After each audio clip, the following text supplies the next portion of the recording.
What's up, guys? So I'm bringing you a video today to let you know how my experience using HyreCar is. And I want to make this video because when I was looking into doing that myself, I didn't really find much about it online or even on YouTube. So hopefully if anybody else out there is looking, this will serve as at least somewhat of an information bit for them to see whether this works.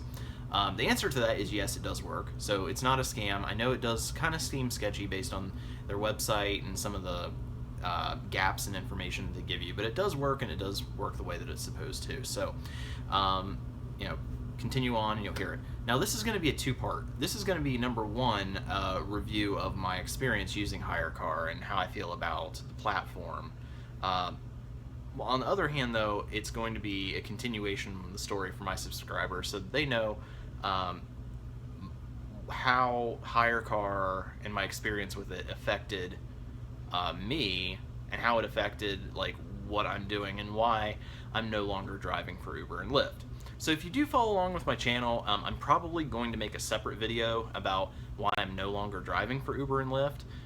It's not that it was a bad experience. I'm actually trying to find a way to go back into it. But once you watch this video, you'll understand. So, if you guys watch my I'm driving for Uber and Lyft video, you know that my biggest struggle right now is that my car doesn't run. And I recently found out that it's probably going to be one of the more expensive options for what was wrong with it. So I'm probably just going to sell the car, and I got a bus pass and I've just been getting around that way, Uber if I have to. With that being said, my solution to getting a job and a car at the same time was to drive for Uber and Lyft. Then I found out that just prior to me trying to do this, they had actually done away with their programs for leasing and for using rental cars. So I was like, well, what the hell do I do? All right, well, then I found out about HyreCar, and HyreCar seemed perfect. It's a platform where you put your car up there to rent. Somebody rents it from you. They handle the transaction, give you a contract, and they give the person who's renting the car corporate insurance through them. So I thought, perfect. I'm going to have rideshare coverage plus my personal coverage. This is going to be great. Now, if you're not familiar with HyreCar, I would just go to the website. They do also have an app. Do not use the app. Just basically doesn't work at all. Just go to the App Store and read the reviews on it. It's pretty much worthless. Just go through the actual website on the computer. It's not the greatest designed website, but it works for what it is. Now, I will say, as I mentioned earlier, there's a lot of gaps of information. So I'm gonna walk you through the process of how this went, and I'm gonna point out where there's a little bit of question as to like what you're supposed to do next. In my case, I had the option of one car, the only car in the city that was available. It was $200 a month. Well, I thought, absolutely, yeah, I'll do that. Or sorry, not $200 a month, I wish. $200 a week. So $200 a week, and then it said that insurance was included. Well, it wasn't until I went to check out for the car that it says $200. Sorry guys, there's always kids outside my window. They're chasing each other down with a tree branch. So $200 for the car, $70 for insurance, and then $20 for a transaction fee. So the way you would save money is on that transaction fee. So say I paid $800 to get the car for a month, I'd save money because I saved $60 on transaction fees. So that was my original plan. Now, I was just going to do it for a week and see how it worked because I didn't know if I'd like it. So I did it for $200, $290 with all that stuff added, and it went through. So once you process that, then they send it off to the owner, and they ask the owner if they are going to approve it. Well, once they approve it and they sign the application, then within 24 or 48 hours, you're supposed to receive the registration they don't give you a notification. You just have to keep checking. But they're supposed to send you a copy of the registration for the car, and then they set you up through their corporate insurance, and they send you a copy of that. You're supposed to upload that stuff ahead of time with Uber and Lyft. That way, it gets processing on their end, so that by the time you get the car, you're able to do this. Now, one thing that I did notice is that when I got the insurance, the $70 paid for an entire month, even though I was only driving for a week. So it's kind of a ripoff when you're doing it for 4 weeks and they charge you $280 when you get the same coverage for $70. The other thing is, too, once it says it's approved, you don't really get much communication as to what to do next. It just says, hey, pick up your car at midnight this day, and you have it until midnight this day. At that point, it's up to either you or the car owner to get a hold of the other person and figure out a time and day to meet. So up until this point, those are the shortcomings of the actual app itself. But then when you actually put it into practice, of course, you have to deal with another human being, and that's going to cause some issues. In my case, the owner of my car lived completely on the other side of the city, up near Polaris, the very north part of Columbus. I'm on the southwest side. So I don't have a car, and I have to find a way to get up there. Well, we finally agreed that she was actually going to meet me down here. But she couldn't meet me down here until about 1 o'clock on the day that I had it. So I technically was paying for this car from midnight, and then got it from her. Well, then when she picked me up, well, before I get into that, it also says, to take all your pictures, to document that there's no damages before you get it, and then you have to make sure the check engine light's not on. Now, it says if the check engine light is on, don't accept the car. Of course, when I got the car, the freaking check engine light is on. And I took it anyway because I was desperate to start working, and this was my way to start working. So I took it. Thankfully, no problems came of that. But here's where I started to really feel like I was being taken advantage of by the owner. The owner, basically, it was mostly a full tank of gas that she gave me, but because she drove that vehicle over to me, then she needed a ride. Well, she needed a ride to a doctor's appointment that was on the complete opposite end of town, out near Canal Winchester, which is the far north or far southeast part of the city. So I took her over there. Well, just going there and back was a good 60 miles out of my daily limit of 250 miles. Well, then later in the day, she texts me and is like, hey, I forgot to switch keys with you. I need you to bring the car back to the house and I'll switch keys with you. Well, again, her house is on the far north side of the city. So later in the day, when I was somewhat close while I was driving for Lyft, I went up there. Texted her beforehand, called and left her a voicemail, nothing. Knocked on her door, nothing. So I wasted an entire 60-mile round trip. Keep in mind, not only am I paying for this in gas, but it counts toward my mileage. Well, then finally late that night, 2 in the morning, I'm out working, but she texts me and is like, hey, can you bring the car up here? So I was like, yeah, I just want to get over with. I want to get this over with. So yeah, I brought the car up to her. And we switched keys. Now the other thing is too, she didn't really clean her stuff out of the car. She had the console full of her stuff and the glove compartment. I don't know that there's necessarily a rule with this, but I would just think that you would take your personal items out of the car, especially if you know it's going to be used as a lift, because, you're supposed to clean your car anyway to use it as a lift.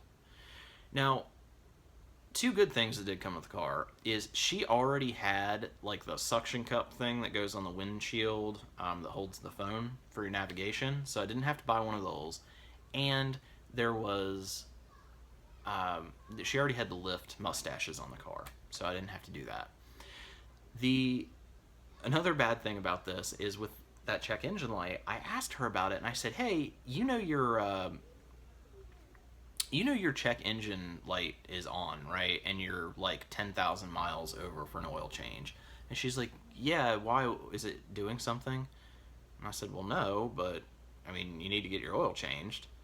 And here I am thinking that this is going to be like a long-term thing. I'm just going to rent the car indefinitely because that's what we talked about. Um, and she's like, oh, well, my boyfriend does that. She's like, but you know what? If you want to go take it and get the oil changed, then I'll reimburse you. And I'm thinking, no, I'm not taking my time to do that. Like, that's not my job. This is your car. I'm not going to maintain it for you. I don't have any guarantee you'll reimburse me, and even if you do, that wastes my time, my money. No, I'm not doing that. So, after that whole first day debacle is figured out, and I only ended up getting to work about half the day that day, um, the transactions with HyreCar were pretty much fine. I mean, I didn't have any problems whatsoever until I went to return. And again, this isn't a fault of HyreCar. This is completely the owner's fault. Now, as I said, I had been able to work it out with her where I rented it for a week at first, but then I was going to probably rent it for another week, and then once I got the money together, start renting it monthly. And yeah, she's like totally fine with that. She's like, yeah, it helps you out. You get a job, helps me out. I make money off this. Everything was cool, right? Well, apparently not. So the night before my rental ended, I went into HyreCar and I processed it again for another week, like you're supposed to do. I hadn't heard anything from her whatsoever. Not whatsoever. So since we'd agreed on this, I thought everything was fine, and I did it for another week. Well, she calls me at like midnight 30 and is kind of, I don't know, I don't want to say hostile, but like kind of, I don't know, there was a tone in her voice, and she left me a voicemail at first because it was so late I didn't answer, and she's like, well, I see that you're renewed for another week, but I just really want my car back.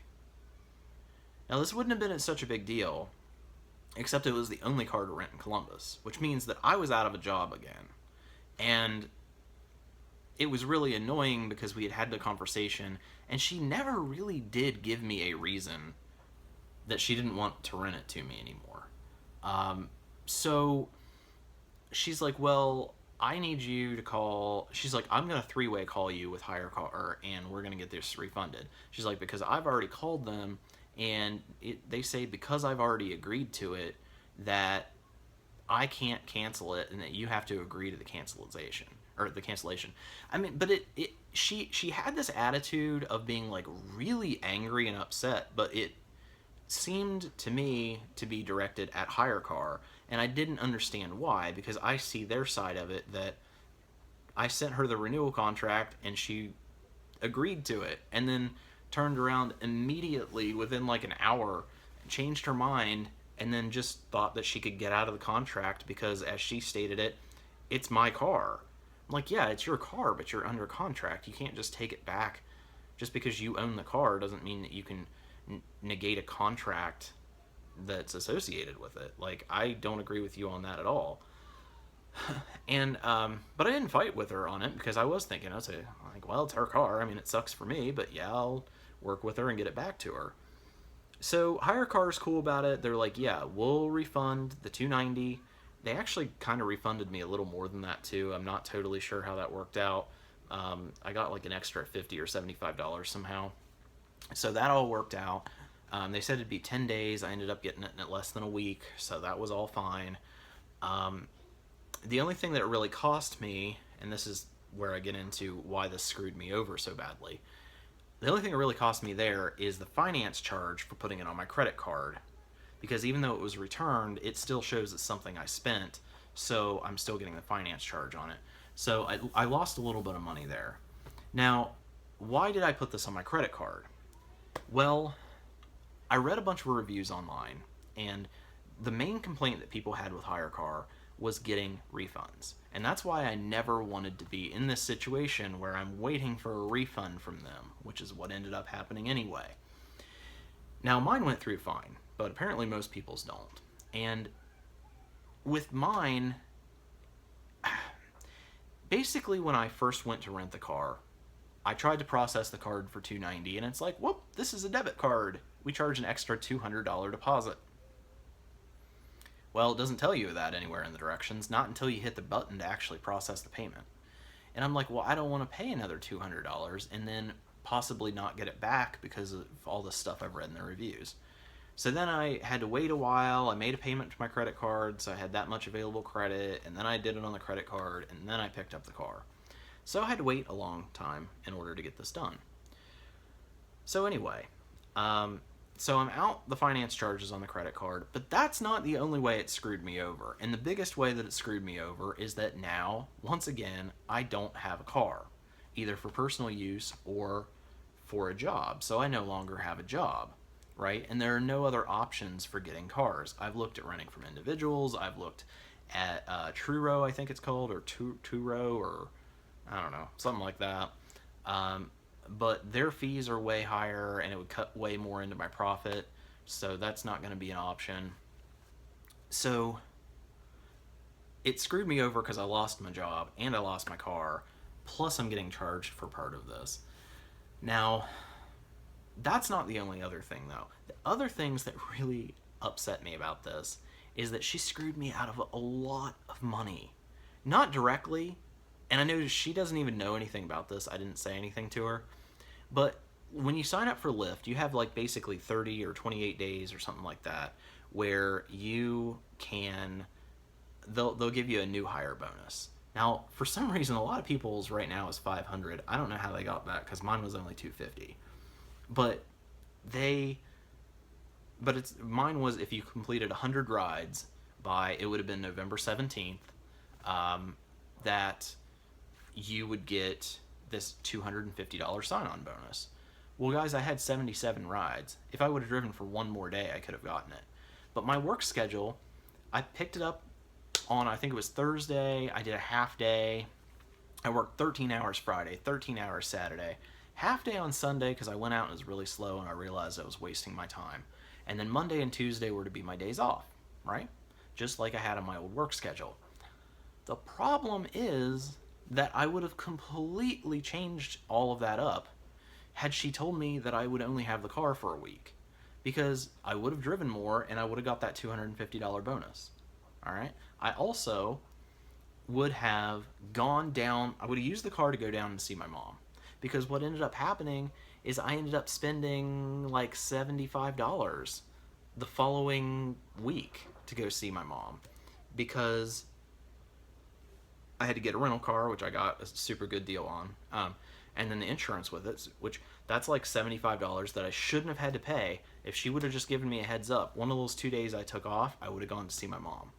Or alternately, if I knew that I was losing my source of income, I would have just driven 12 or 13 hours like every day. I would have hit that $250 bonus, and I would have made a lot more money in that week that I had the car. The other thing is too, she did not tell me she wanted the car back until very late at night, right before I was supposed to return it. So I'm like, well, shit. Like, I'm not going to have a car again. I don't have any groceries in the house, and now I don't have a way to get them. So it's like middle of the night, and I go to Giant Eagle, and I go to Kroger, and I spent like 2 hours that I wanted to be out working, making money, and couldn't do it. Or, I mean, because I had to go to the grocery store. So I got all the groceries. It just basically, by her not giving me any notice of this, really, really screwed me over as far as planning. And those are the things that I'm most upset about. Now, like I said, HyreCar doesn't have anything to do with this, but I just feel like when you get into... Yeah, it's like 2:30. It's getting dark. That's if you guys are wondering what's going on with the lighting. I hate winter, but... So that's basically what's going on with me and why HyreCar worked for me and everything as far as the platform and the company worked, but it was just this individual owner kind of was not the nicest person. Now, after I spoke to HyreCar, I kind of got the idea that she was also angry with me and that she was just hiding that from me, that she had actually told HyreCar that she was mad that I had done this without asking her, even like renewed without asking her. I mean, there was no communication. You know, we had stated that we were going to do this. She never told me otherwise. I told her I was going to renew. I have no idea how she's mad at me for renewing, but she apparently was. And so I took the car. So that last night, I worked all night. Like, I started driving at like 4 o'clock that day, 4 in the evening. I worked all night and worked until noon the following day, just so I could get as much money as possible. So I took the car back to her. I had to go pick her up at her apartment, which again is on the other side of town. And then we agreed that she was going to drive me home. And on the way home, she's like not really apologizing. And like I said, she never really gave me a reason other than she said, well, I just didn't really think about it. I didn't think about not having my car. And I'm thinking, well, you just told me that your boyfriend has a car and you guys live together and he drives you everywhere. So, I mean, I don't know. Anyway, I was pretty annoyed with her, and she even had the audacity to say at the end, "Oh well, you can, if you didn't live on the other side of town, like I would let you borrow my car sometimes for a couple hours at a time." I'm just like, no, like we wouldn't have a contract. I wouldn't be covered under insurance. No. So I haven't heard a word from her since then. She had also promised, hey, maybe down the road you can rent it again. No. So anyway, guys, my analysis of HyreCar is that it totally works. I did also find out in the end that Uber does accept their stuff. There was some question about whether it would work on Uber. Works for both Uber and Lyft. I would probably try HyreCar again if a different car is listed and take my chances with a different owner. Because the company, though the website is sketchy and the app is totally unusable, I didn't really have any problems with them at all. So I would use them again. I just would not trust individual owners. And sorry, guys, I got something in my eye. So I would not trust the individual owners at all. And I'll give it one more shot, basically. Now, I will make a video eventually about why I'm no longer, well, not so much why I'm no longer working for Uber and Lyft. HyreCar is the reason. But how my first week as an Uber and Lyft driver went and what I learned. I do feel kind of disappointed. I feel kind of cheated that I spent that first week working, and I feel like I learned a lot to make my second week a lot better, more effective, more profitable, and then I just never got to put that into practice. But anyway, guys, that's my story of HyreCar. Like I said, I'll have another video out about how my first week as an Uber and Lyft driver went. I'm also coming out with a couple videos here soon. I've got one already recorded. I just need to edit and get up there. I'm trying to get back on my weekly schedule. Basically through the end of this year, I'm going to have a video, I hope, at least once a week, every week. And by the end of the year, I think it's on the 27th, I'm doing a collab with some other financial and frugal YouTubers, which will be like kind of an end of the year thing. Oh, and Thanksgiving's coming up this week, so I'm going to have a special Thanksgiving video as well. If you guys want to do that with me, leave a message in the comments of this video if you've gotten this far, and let me know if you want to do a small collab with me. If you do a collab, you'd shout out my channel, I shout out yours in the video, and basically it would just be like it's Thanksgiving, here's what I'm thankful for this year. And if you guys want to do that, leave it below in the comments. Otherwise, I will try to get my act together and get all these videos edited, uploaded, put up here, and get you guys caught up on my life, because there's been a lot going on, and I at least will have everything done through the end of the year and get back on track there. So if you guys have any suggestions for any videos that you'd like to see, if there are any questions you have about what's going on in my life right now, put them down below. I know most of you haven't used HyreCar. It's kind of an obscure app, but if you do use Uber and Lyft, and it's something that, well, if you use it as a driver, and if it's something that if HyreCar is something that you're looking into. I hope this video helped you a little bit and get you a little bit of information, because I couldn't find hardly anything online. But it's not bad company. I mean, I think it's just a couple guys in their living room that run it, but it worked for me. So anyway, guys, I will have this up today, hopefully, and then I will see you guys next week.